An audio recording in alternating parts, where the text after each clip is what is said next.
Hey everyone, it's Tyler Stroik from Universal Rackets, and in this video we are going to be going over a forehand masterclass.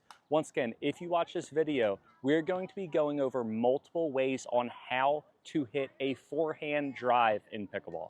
I'm all about there are different ways to skin a cat, and not one way works for every single player.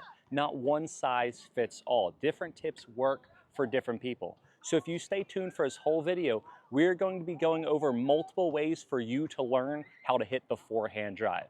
From beginner to advanced, we are going to be going over, once again, every single way on how to hit a forehand drive in pickleball. So make sure you buckle your seatbelts and stay tuned for this awesome video. Now let's get started. So the first way that we're going to go over is the most basic way to teach someone a forehand in pickleball. If you don't come from a prior racket sport background, or if you're just picking up the game, this is probably the #1 way to learn.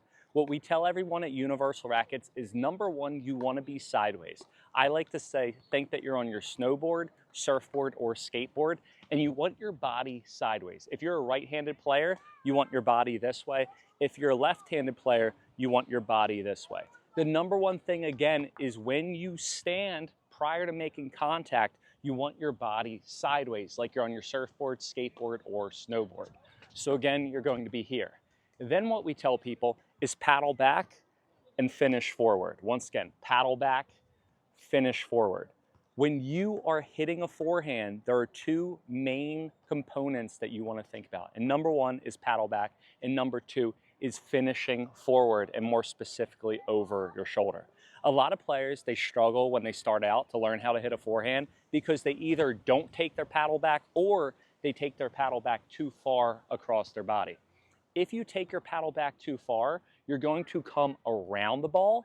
If you don't take your paddle back, you're not going to have any momentum or leverage, and you won't be able to get power. Again, a lot of players, they look like this or they look like this. When you take your paddle back, you want the paddle back straight behind your body. I like to tell students, think that you have a wall coming from here to here. You want to keep your paddle in front of that wall. I can't go back here. Once again, why? Because there's a wall. Look, there's a wall right here. I can't take the paddle further back. It has to be here, and then I swing forward. The main thing about the forehand is you need rotation and acceleration to get power and control. Once again, rotation and acceleration gets power and control. A lot of players go wrong because when they hit their forehand, they think that they need to swing super hard and use their arm. You need to rotate your body and you need to accelerate, and by putting yourself in a proper position of being sideways on the snowboard, surfboard, or skateboard and having your paddle back in the proper position, you will be able to be in the best position possible to accomplish that. Now, the next thing that you want to do is once you take your paddle back, you want to finish over your shoulder. Now, if you go on a pickleball court, there are two things that you have to do. #1 is hit the ball forward, and #2 is get the ball over the net. So essentially, in short, you need to have an upward swing. You need to swing upward to not only get that ball forward, but to lift the ball over the net. By ensuring that you follow through, that will not only ensure that you're swinging forward, but also it will ensure that your swing path is up. So paddle back, make sure you're on your snowboard, skateboard, or surfboard, and then when you finish over your shoulder to the point that you're scratching your back or you're pointing your elbow to your target. By thinking that you're touching your back or by thinking that your elbow's pointing towards your target, that's going to ensure that not only you swung forward, but you have an upward motion to lift the ball over the net. So now let's turn the camera around and show you this exact type of motion and what motions not to do. Let's go. So again, I want to be sideways and I want my paddle back, and then I want to swing over my shoulder and point my elbow. Sideways paddle back and swing over my shoulder and point my elbow. Sideways paddle back, over my shoulder and point my elbow. That is the exact type of swing that you want to hit. A lot of players go wrong because, again, thank you, when they don't take the paddle back, they go here or they're not turned and they have to arm the ball. They're never going to get power. Or players take their paddle back way too much and they're coming around the ball. So make sure that your body's sideways, balance. You're on your surfboard and you have leverage when you swing, and you're going to be able to hit a good forehand. Now we're going to ramp it up and get a tiny bit more advanced. So after you have the paddle back and follow through down, now it is time to, instead of making it 2 steps, it's time to make it 3. I want you to think paddle back, drop, and then follow through. Once again, instead of just going paddle back, follow through, I want you to think paddle back, drop, then follow through. Once again, paddle back, drop, then follow through. When you take your paddle back, you're going to have leverage and momentum. When you drop your paddle, you're going to get under the ball, and then when you follow through, you're going to lift that ball over the court. The drop is what's going to help you get under the ball and lift it up over the net. The drop is what's going to help you create topspin. The drop is also going to give yourself proper timing as well as proper contact. So paddle back, drop, and then follow through. Instead of just going 1, 2, we're going to be going 1, 2, 3. Now, how do we ensure that we drop? How do we ensure that we get under the ball? How do we ensure that we get proper topspin? It's very simple. When you drop the paddle, I want you to think 2 things. Number 1, think that the tip of your paddle is weighted. It's going to point downward. Number 2, think that you're pointing your butt cap towards the ball. By pointing your butt cap towards the ball, or by pointing the tip of your paddle downward and letting it fall down, that's going to help you brush the back of the ball, get under the ball, and lift it up over the net. So again, here and here. The best thing about the forehand, and what everyone has to understand, regardless of what type of forehand that you're trying to hit, you need to hold the paddle loose. I want you to think, if you hold the paddle tight, it's not going to be right. If you hold the paddle tight, the ball's going to go super long, or the ball's going to get in the net. The only way that you're going to be able to control your forehand drive with a tight grip and a tight paddle is by slowing your swing down. And what you're going to do is you're going to hit a ceiling with your forehand. The best way to get into this drop position, paddle back and then drop, is to hold the paddle loose. I want you to watch this. When I take the paddle back, if I hold it tight, my paddle is going to be up. If I hold the paddle loose, my paddle is automatically going to drop down. It's going to help me get below the ball. It's going to help me swing upward prior, during, and after contact. Think about it. If you want to hit topspin on your shots, and what topspin means is you can hit the ball as hard as possible and it's still going to dip into the court. By holding the paddle loose, it's going to brush the back of the ball. By dropping the paddle, it's going to help you get under the ball and brush the back and lift it. So that is essential to do if you're doing this 3-step forehand. So again, paddle back, drop, and then hit. If you're starting out, paddle back, follow through. Now, when you drop the paddle, as soon as the ball bounces, then you're going to drop. Where players go wrong is that they get the ball super close, they get jammed, they can't hit a good shot because the ball's coming and then they take their paddle back. What you need to do is take your paddle back first, then move to the ball, and then swing. Again, you need to take your paddle back first and then go to the ball. You can't wait for the ball to come and take your paddle back. So as soon as someone hits the ball in the net, you want to be like this with your paddle back and you want to be sideways. Now, the next step is the drop, and when do you drop? As soon as the ball bounces. Once again, when the ball bounces, that is when you want to drop your paddle. So a great drill to do is literally just stand here, hold the ball out in front of you, paddle back, the ball's going to bounce, and you're going to drop. Again, I'm going to turn sideways, paddle back, the ball's going to bounce, and I'm going to drop. As soon as the ball bounces, that is when you want to drop, and that is when you get proper timing. Now, the best way to teach yourself this, the best way to teach your muscle memory it, is by saying it out loud. By saying the steps out loud, either paddle back or follow through, or paddle back, bounce, drop, follow through. By saying these things, it's going to teach your muscle memory, and it's going to allow your muscle memory to make it permanent. So what I literally want you to say on court is paddle back, you're going to move to the ball, bounce, drop, swing. Again, paddle back, I'm going to move to the ball, bounce, drop, swing. Paddle back, move to the ball, bounce, drop, swing. So now let's turn the camera around and show you exactly how this should look like. So again, paddle back, move to the ball, bounce, drop, swing. Paddle back, move to the ball, bounce, drop, swing. Now it's really windy and the balls are going everywhere and I don't want them to go in other courts, but that is exactly how it should look. Paddle back, bounce, drop, swing. As soon as the ball bounces, that's when you drop and swing. Now the big thing about dropping and swinging is as soon as the ball bounces once again, that is when you have to drop it and that is when you swing. As soon as the ball bounces, then you drop and swing. A big thing with people's forehands and where they go wrong is they hesitate. They think, should they drive or should they drop? Should they hit it in the middle or should they go cross court? And in pickleball, time is a currency. That exact second longer that you're waiting, you don't have enough time, you're going to hesitate, and then you're going to end up missing. So what you have to do is as soon as the ball bounces, then you drop and you follow through. I want you to think of the bounce and drop like pulling a trigger. As soon as you pull the trigger, anything's going to happen. Whatever's happening, it's going to happen. You can't stop the gun from firing after you pull the trigger. As soon as the ball bounces and you drop, then what are you going to do? You're just going to let it go and you are going to accelerate. Once again, rotation and acceleration equals control, consistency, and power.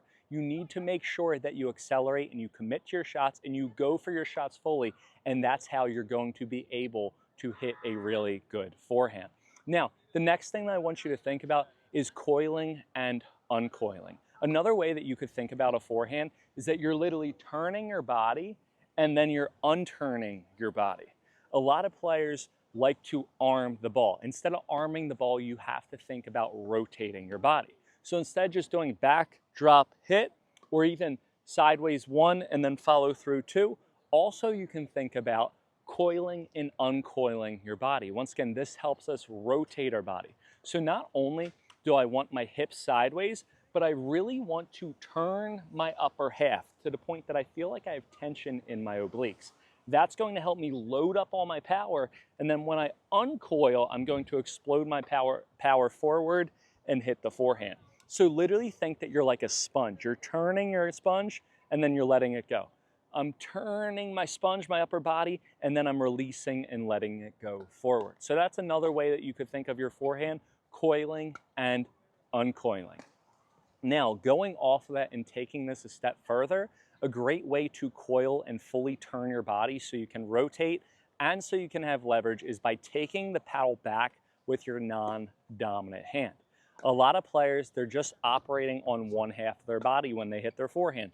They just use their arm, or maybe they use their arm and they kind of rotate. You need to rotate your full body, and how do you ensure that both halves of your body are connected and you're hitting your forehand exactly how you should be and rotating properly? It's very simple. Instead of taking the paddle back with your dominant hand, you're going to push the paddle back with your non-dominant hand. By pushing the paddle back with your non-dominant hand, that's going to ensure that you're coiling and uncoiling exactly like you should be.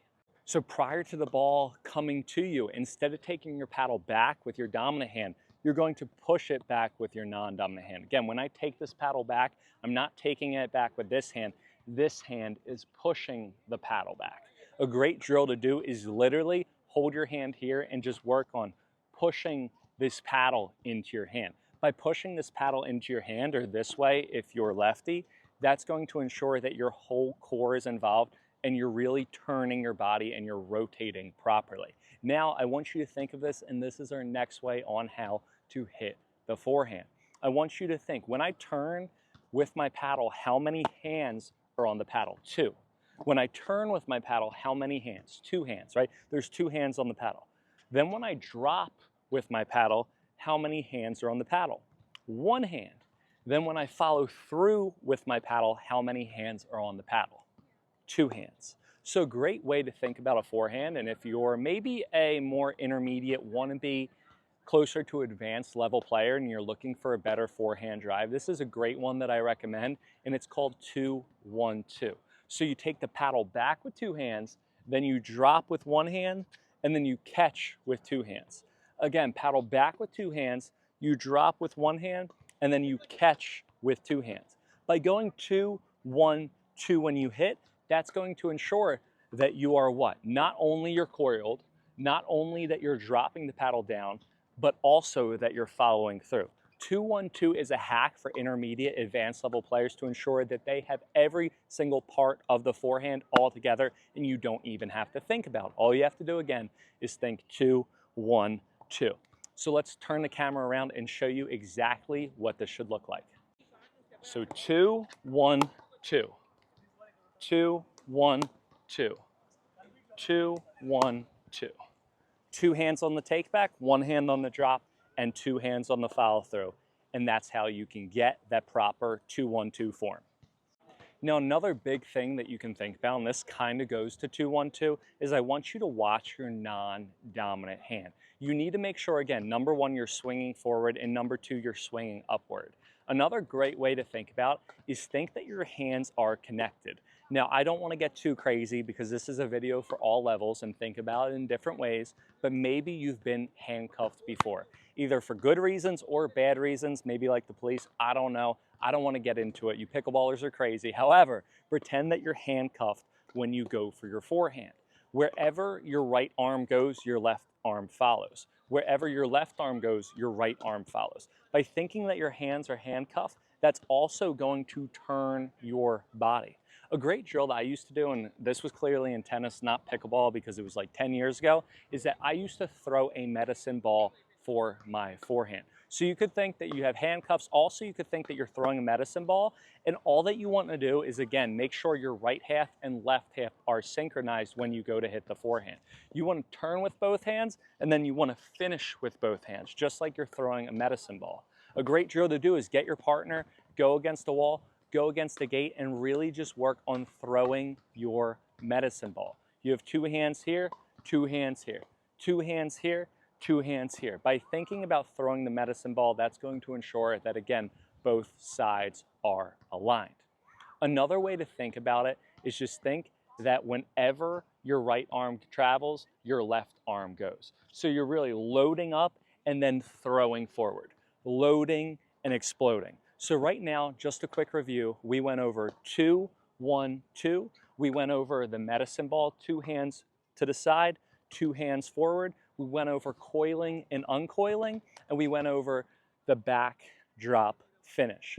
Another great way to ensure that you have a proper forehand is if you can take the paddle back, you can think hips sideways and hips forward. Once again, you think your hips are sideways and then finish with your hips forward. You want your hips to be sideways prior to contact and then hips forward after contact. If you can follow through after you're done, that's going to ensure that you have the proper forehand. So you want your hips sideways and then again, hips forward. If you hold the paddle loose and just think sideways and forward with your hips, that's going to automatically rotate your body. So maybe for another person, they don't need complete technical advice. Maybe they need to think only hips sideways, only hips forward, and then they're going to be good to go. Just make sure you follow through. Now, with the hips sideways and hips forward, a great way to ensure that you have that swing and you're accomplishing this, and a great way to really get your hips to rotate. And when you rotate and accelerate, what again? You hit a good forehand drive, is by pivoting your back foot. I want you to think hips sideways, hips forward. Hips sideways, hips forward. Look at my back foot. Do you see what I'm doing with my back foot? I want you to think of the juiciest, crunchiest bug on the ground, and all you're doing is you're squashing the bug, like they like to say in baseball. You're sideways, and then when you finish, you're squashing the bug, and then your hips are facing forward. That is another way to do so. So you can think hips sideways, hips forward, and you're going to be golden. Now, the next thing that I want you to think about your forehand is if you're getting more advanced, I want you to think, instead of just thinking back, drop, hit, or 3 steps, I want you to think about extension. The reason why players can hit good forehands and not great forehands is because it has to do with one thing, and that is extension. Everyone think take back, drop, contact, follow through, 4 steps. What they are missing is that single final step, and that is extension. If you want to hit the ball over the net, take back, drop, contact, follow through. If you want to drill the ball over that, if you want that ball to drive and get low, you have to understand extension. A lot of players think that they just have to swing up. That's going to get the ball over net. But if you really want to drive that ball, you need to swing out and up. Watch this. It's not this. 1, 2, 3, 4. I kind of did it even in there because I'm so accustomed to it. It's take back, drop, contact, then after contact, you keep on extending forward and then you follow through. Instead of just going like this and getting the ball over, you're going to go like this. After contact, you're going to keep on swinging forward and then you're going to go up over your shoulder. There is one more step. So again, instead take back, drop, contact, follow through. Take back, drop, contact, extension, follow through. Now, how do we get extension? How do we get this amazing thing that's going to help us drive our shots? It's very simple. Number one, instead of just hitting through one ball, you're going to think that you're hitting through 3 balls. And what I mean by that is here's the normal ball that I hit, but then what I'm going to do is I'm going to hit through another ball, and then swing forward. So again, instead of just going on 1 ball, 2 balls, 3 balls, and then swing forward. Another way that you can think is that you're going to point the tip of your paddle forward towards your target. After you make contact, you're going to keep on swinging forward to the point that the tip of your paddle points towards your target, or to you guys in this example, and then you're going to follow through. Another way that I like to do, and again, different tips work for different people and not one size fits all, is that you're going to throw your fingertips forward. I'm going to swing and keep on swinging forward, hit through 3 balls, that I'm going to literally throw my fingertips forward and then go over my shoulder. I want to swing forward and then up. I don't want to just swing up. Think of it. You can either swing through the ball or up on the ball. The more up on the ball I swing, the less of the ball I'm going to get, the more loopier it's going to be, the more forward and through the ball, the flatter the ball I'm going to hit, and the better and more driving it's going to be. Now let's turn the camera around and let's show you guys this real quick. So again, here is where players go wrong. Back, drop, contact, follow through. Back, drop, contact, follow through. I want to go back, drop, contact, forward, follow through. Again, forward to the point that I'm pointing my fingertips forward, extending the paddle, and then going out. Again, back, drop, contact, extension, follow through. You see that ball? Now, if you miss extension, you're never going to have that good shot. And again, that's what separates the good from the bad drivers. Now, if you have a ball cart like this, and I have this carbon pickleball ball cart, also carbon hat, also carbon paddle. If you use the code UNIVERSAL on carbon.com, you get a discount off your purchase. But what you can do, and a great drill to do, I like to do, is go, make contact, and you have to push the ball cart forward all the way, and then go. Again, you're going to load, you're going to turn, you're going to drop, contact, and then you're going to keep on pushing the ball cart forward to look, my paddle's pointing forward, fingertips forward, and then you're going to follow through. By doing that, that will ensure that you accomplish extension. And if you can accomplish extension on your forehands, it is going to be night and day. Now, the big thing when you extend, and a lot of players go wrong, is you need to make sure, regardless of what type of forehand that you're doing, you hit, you keep your eye on the ball, your head down on the ball, and you fully follow through. Really keep your eye on the ball? Yes. I don't care if you already keep your eye on the ball. If you don't, it's going to change your game tremendously. But what you need to do is you need to keep your head down throughout contact. Once again, you want to keep your head down throughout contact to the point that you could actually see the ball hit the paddle. A lot of players, what they do is they want to see where their ball is going. They want to see where their partner's going. They're afraid to miss the ball. Their ball might go long, whatever happens, and they hit and they pick their head up. I need to hit and keep my head down. Another thing that they do is they're thinking about the next shot. So they're hitting and they're moving. Again, they're going to hit, they're going out to the ball and they're hitting and they're moving, trying to recover and get ready for the next shot. I want you to think, pretend that there's a paparazzi all over here. You're going to turn, you're going to hit, you're going to finish, you're going to smile for the cameras, and then you're going to go for the next shot. You need to finish before you start, not start before you finish. Now, up at the kitchen, you have a lot of little time. Time is a currency. It's really fast. It's hard to react. Back at the baseline, even if your opponents are up at the kitchen, if you can take that 1 split second longer to really hold your finish, follow through, smile for the cameras, the paparazzi, you are going to be good. Now, we're going to talk about follow through, and these are just different ways to hit the forehand.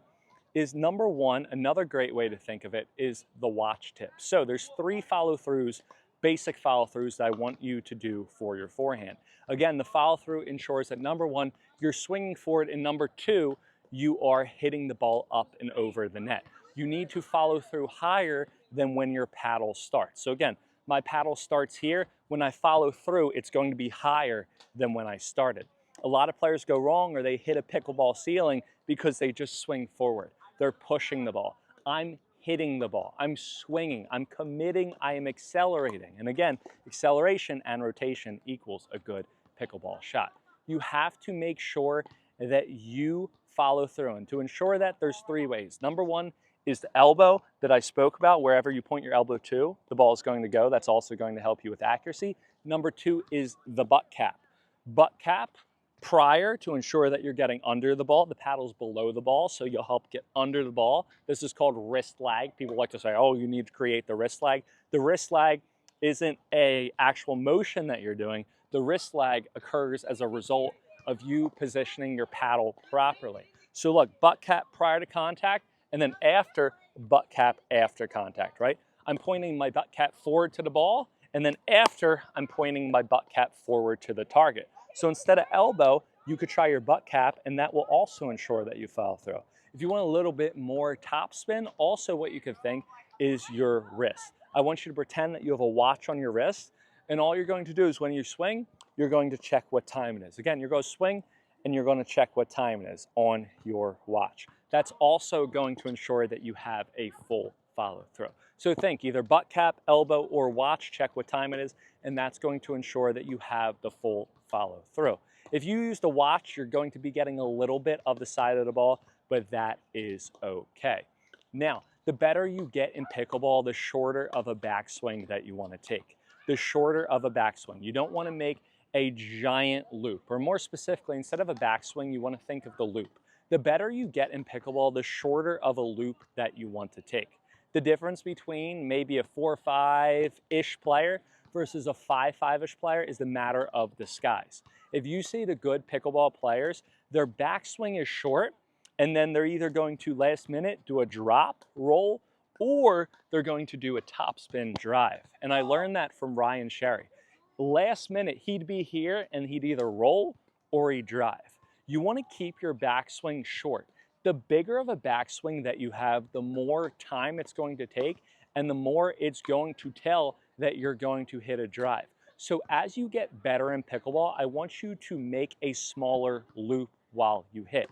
I want you to think, a high-level pickleballer is going to make a shorter loop rather than a lower-level pickleball player that's going to make a giant loop.